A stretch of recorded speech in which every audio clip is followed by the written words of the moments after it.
여러분의 후손들이 복을 받기를 원하십니까? 오늘 본문 속에 그 비결이 들어 있습니다.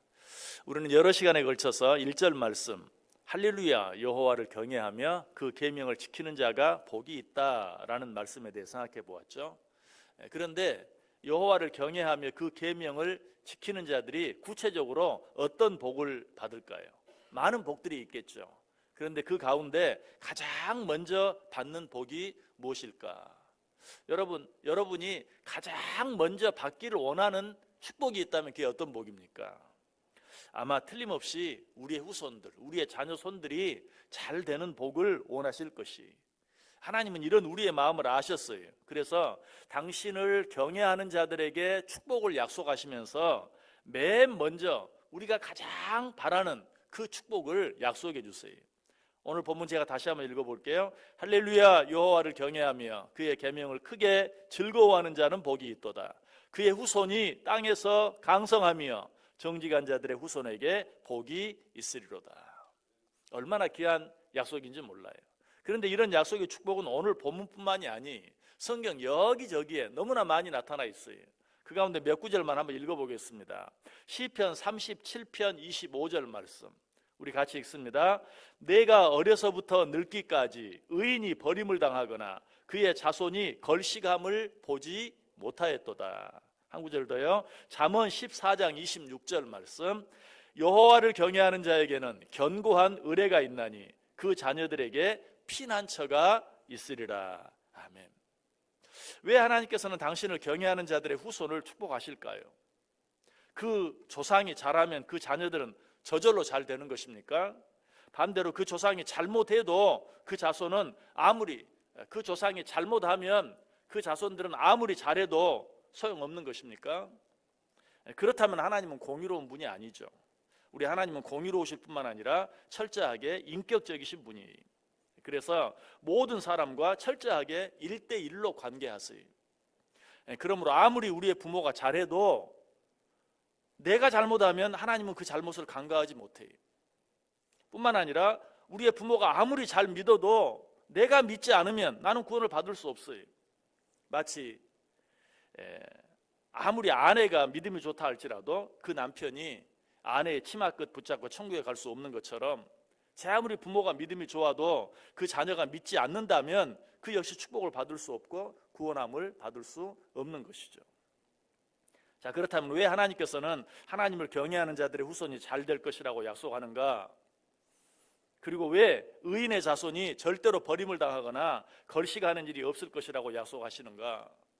그것은 하나님을 진정으로 경외하며 사는 자들의 자녀들은 반드시 하나님을 경외하게 되어 있기 때문에 그러는 것이. 혹시 이 사실이 잘 인정이 되지 않는 분 계십니까? 혹 그런 분이 있다 할지라도 아마 자녀는 부모에게서 배운다는 말이나 자녀는 부모의 거울이다라는 말을 부인하는 사람은 없을 거예요. 똑같은 말이 부모가 진정으로 하나님을 경외한다면 그 자녀는 확실히 하나님을 경외하게 되어 있어요. 물론 하나님을 경외하는 자의 자녀라 할지라도 잠깐의 방황이나 불신의 상태에 빠질 수도 있어요. 그러나 그 부모가 진정으로 하나님을 경외한다면 그 자녀는 언젠가 반드시 돌아오게 되어 있어요. 우리는 성 어거스틴을 너무나 잘 알죠. 그 어머니 모니카가 얼마나 그를 위해 기도했습니까? 얼마나 경건하게 신앙생활을 했습니까? 그럼에도 불구하고 성 어거스틴은 얼마나 방탕하며 살았습니까? 그러나 결과적으로는 어때요? 그 어머니의 믿음이 헛되지 않았고 그 어머니의 기도가 헛되지 않아서 정말 그의 이름 앞에 성이라는 말이 붙는 성 어거스틴이 되고 말았던 것을 우리가 보게 돼요. 그러므로 부모는 자녀의 상태보다 늘 자기 자신의 상태에 늘 관심을 가져야 돼요.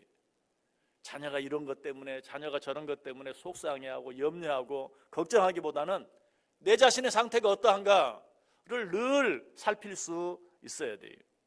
부모가 전적으로 하나님을 사랑하고 경외하기만 한다면 지금 자녀가 어떤 상태에 있다 할지라도 그 모든 일들, 지금 일어나고 있는 그 모든 일들이 반드시 합력해서 선을 이룰 것이 확실하기 때문에. 로마서 8장 28절에 있는 말씀 우리 너무 잘 알죠?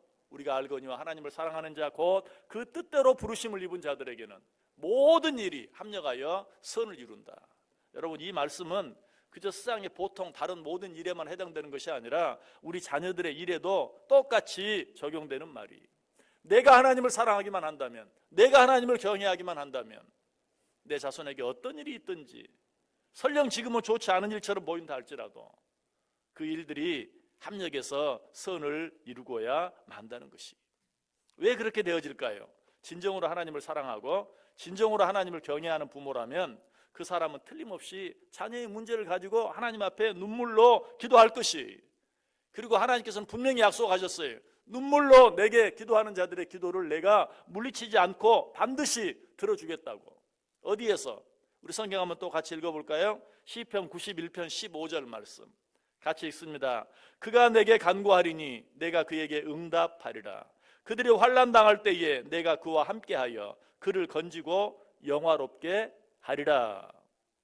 제가 한 구절 더 읽어드리겠습니다. 이사야 58장 9절에 보면 내가 부를 때에는 나 여호와가 응답하겠고 내가 부르짖을 때에는 내가 여기 있다 하리라. 이게 하나님의 약속이. 그러므로 우리가 하나님 앞에 정말 기도하고 있다면 하나님은 그 기도를 들어주실 것이 틀림없어요. 하나님을 경외하는 자라면 하나님께 기도하게 돼 있어요. 우리의 자녀의 문제라면 말할 필요도 없어요. 우리가 진정으로 하나님께 맡기고 기도한다면 하나님께서 당신의 때에 반드시 우리 자녀들에게 약속한 은혜와 축복을 허락해 주신다는 것이, 하나님께서는 당신을 경외하는 자들의 후손들을 잘 되게 해주시겠다고 오늘 본문에 분명히 약속하셨어요.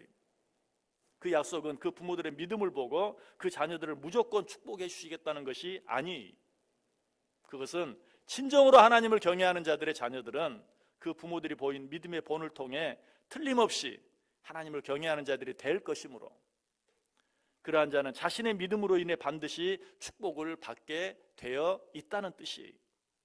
그래서 바울은 자기 믿음의 아들 디모데를 향해 이렇게 말하죠.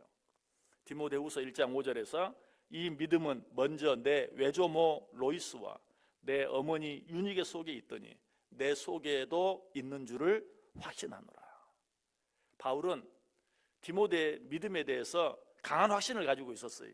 그런데 그 확신의 근거가 무엇인가? 그 근거는 그의 외조모 로이스와 그의 어머니 유니게의 믿음 때문이었어요. 즉 디모데의 외조모와 그의 어머니가 확실히 하나님을 경외하는 자이므로 그의 손자이자 아들인 디모데에게도 동일한 그 믿음이 있을 것을 확신하고 있는 것이, 믿음의 자녀에게 믿음이 자녀에게 저절로 유전되는 것은 아니, 그러나 자녀는 부모에게서 배웁니다. 부모의 말을 통해서 배우는 것이 아니라 부모의 삶을 통해서 배워요. 그러므로 부모가 말로는 신앙인인데 삶의 신앙인이 아니라면 그 자녀는 그 부모를 통해 절대로 참 믿음을 배울 수 없겠죠. 그리고 자녀는 부모의 앞에서 배우는 것이 아니라 부모의 뒤에서 배워요. 그러므로 앞에서는 신앙인이지만 뒤에서는 신앙인이 아니라면, 무슨 말입니까? 좀 더 쉽게 말하면 교회에서는 신앙인이지만 집에서는 신앙인이 아니라면 그 자녀는 그 부모로부터 절대 좋은 믿음을 이어받을 수 없겠죠. 여러분의 자녀가, 여러분의 후손이 하나님의 축복 가운데 잘 되어지길 원하십니까? 여러분의 자녀가 늙기까지 버림을 당하거나 걸시가하는 일이 없기를 바라서요? 하나님께서 여러분의 자녀들을 든든한 의뢰가 되어주시고 피난처가 되어주시길 원하십니까? 하나님을 진정으로 경외하시기 바랍니다. 그리고 하나님을 진정으로 경외하는 모습을 자녀들이 보고 배울 수 있도록 하면 돼요. 우리가 그렇게 하기만 하면 우리의 자녀들은 틀림없이 하나님을 경외하는 자들이 될 것이고, 그들이 하나님을 경외함으로 하나님이 당신을 경외하는 자와 그 후손들에게 약속한 축복을 받아 누리게 될 것이, 이 은혜가 먼저 우리가 하나님을 사랑하고 먼저 우리가 하나님을 경외함으로 말미암아 우리 자녀와 우리 후손들에게 넘치게 임할 수 있기를 주님의 이름으로 간절히 축원합니다.